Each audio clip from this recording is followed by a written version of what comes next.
प्रचार और चुनाव का पूरा कार्यभार संभाल रखा है वसुंधरा राजे ने, जो एक तरह से बीजेपी का चेहरा है राजस्थान में।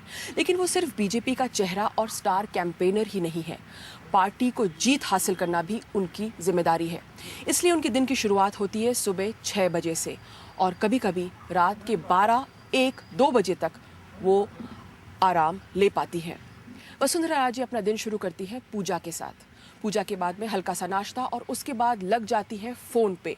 पार्टी की रणनीति बनाना उनके लिए जरूरी है और आखिरकार जिस दिन तक मत नहीं पड़ते हैं तब तक सबसे बात करना है, सबसे संपर्क करना है जो पार्टी का सपोर्ट कर सकता है। विरोधी हो, बागी हो, सबको मनाने की कोशिश में लगी हुई है और पार्टी की रणनीति भी पूरी तरह से उनकी जिम्मेदारी है। मैडम की तरफ से फ़ोन आया था और मैडम ने 3 बार बात की है और पहले ही बात हुई है, उसके आधार पर हमने वापस लिया है। Thank you very much. आप लोगों का इतना अच्छा मैंने विश्लेषण रहा। South India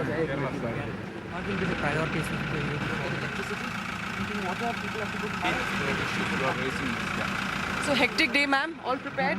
Yes, thank you. We are prepared. Are you? Come.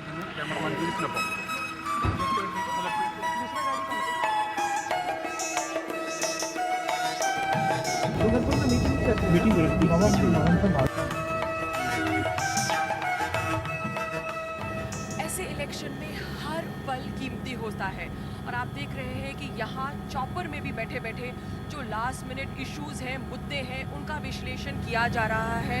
साथ एक मोटी सी फाइल चलती है क्योंकि वसुंधरा राजे का जो स्टाइल ऑफ पॉलिटिक्स है वो इस तरह से है कि वो डिटेल में जाती है, हर चीज़, हर इशू की डिटेल में जाती है, सर्वेस करवाती हैं, फीडबैक लेती हैं और फिर जाके मंच पर बोलती हैं। लेकिन जो हर सफल राजनेता है उसका मंत्र ये है कि डिटेल और सर्वे कराकर किस तरह से वो उसे एक आकर्षक राजनीतिक भाषण में बदल दे, उनकी सफलता उसी में है। तो आइए कुछ अहम सवाल करते हैं वसुंधरा राजे से उनके राजनीतिक जीवन के बारे में और इस चुनाव के बारे में। मैम, आप जो ये चुनाव लड़ रहे हैं, क्या मुख्य मुद्दे हैं, कैसे देखते हैं आप इस चुनाव? मैं यहाँ कहाँ शुरू करें? हमने जो काम छोड़े थे अगर उनको इन्होंने आगे ले लिया होता तो आज ये परिस्थिति हमको देखनी नहीं पड़ती। बट हमको पूरा वापस जाना पड़ रहा है। मूलभूत सुविधाओं पे अगर 65 साल बाद भी हम लोग ध्यान दे रहे हैं तो फिर एक्चुअली में हुआ क्या? जो चीज़ केरला में, जो चीज़ तमिलनाडु में, जो चीज़ गुजरात के अंदर टेकन फॉर ग्रांटेड है, उसके लिए हम रोज़ रोज़ जूझ रहे हैं। चाहे पानी हो, चाहे बिजली हो, चाहे सड़क हो, चाहे रोज़गार हो, चाहे टीचर्स और डॉक्टर्स का सवाल हो। कितनी शर्म की बात है कि 65 साल के 53 साल में एक छत्र राज, एक पार्टी का राज होने के बावजूद भी प्रदेश को इन चीज़ों के साथ आज भी जूझना पड़ रहा है। मैम, आप सिर्फ बीजेपी की स्टार कैंपेनर ही नहीं है, आपका मतलब पूरा जो पार्टी की स्ट्रैटेजी है वो आपके कंधों पर है, बहुत बड़ी जिम्मेदारी है। जिम्मेदारी तो है, परंतु ये एक अकेला व्यक्ति नहीं कर रहा है। इसमें तो बहुत बड़ा कार्यकर्ताओं का ग्रुप, जनता का ग्रुप, सब लोग मिलकर काम कर रहे हैं और उसका परिणाम आपको देखने को मिलेगा। कितना प्रेरणा दिया है आपकी मदर ने, विजय राजे सिंधिया ने, और आपके ब्रदर माधव राव ने? दोनों ने बहुत प्रेरणा दी।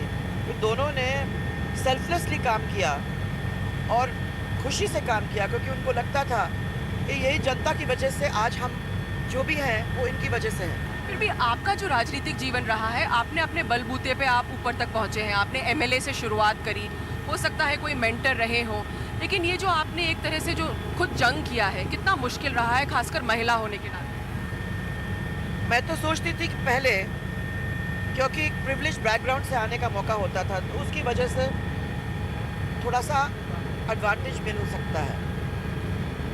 पर एक दफ़ा पॉलिटिक्स के अंदर घुसने के बाद और महिला होने के नाते कठिनाई तो आती है और मैं महिला को डबल काम करना पड़ता है अपने आप को प्रूव करने के लिए।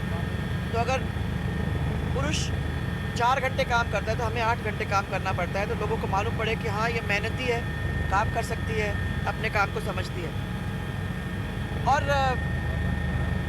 एक चीज़ जो मैंने नोटिस किया, जनरली एक्सेप्टेबिलिटी मेल्स में थोड़ा सा कमी होता है। और मैंने तो यहाँ अपने इस पॉलिटिकल जीवन में यहाँ नोटिस किया कि लोगों ने तो चला चला के सबसे पहले कैरेक्टर के ऊपर और क्वेश्चन मार्क लगाने की कोशिश की, और मैं समझती हूँ कि बड़ा अनफेयर है, ये होना नहीं चाहिए। लेकिन मैम आपने कभी स्लैंडर नहीं किया, आपने राजनीति की सीमाएं हमेशा बनाए रखी, ये हमने देखा है आपके स्पीचेस में। पर ये ज़रूरी है क्योंकि हमको देख के बहुत सारे लोग प्रेरणा लेते हैं, और राजनीतिक लोग ही अपनी सीमाओं को तोड़ के रास्ता भूल जाएं, तो मैं समझती हूँ कि ये बात यंगस्टर्स के पास भी पहुँचेगा, और वो एग्जाम्पल अच्छा नहीं रहता। मैंने तो कोशिश ये की है कि अपने जीवन के अंदर, अपने भाषण के अंदर संयम जितना बरत सकती हूँ बरतने की कोशिश की। अपनी बात जो है वो गलत भाषा में किसी के सामने रखने की ज़रूरत क्या है, वैसे ही रख सकते हैं।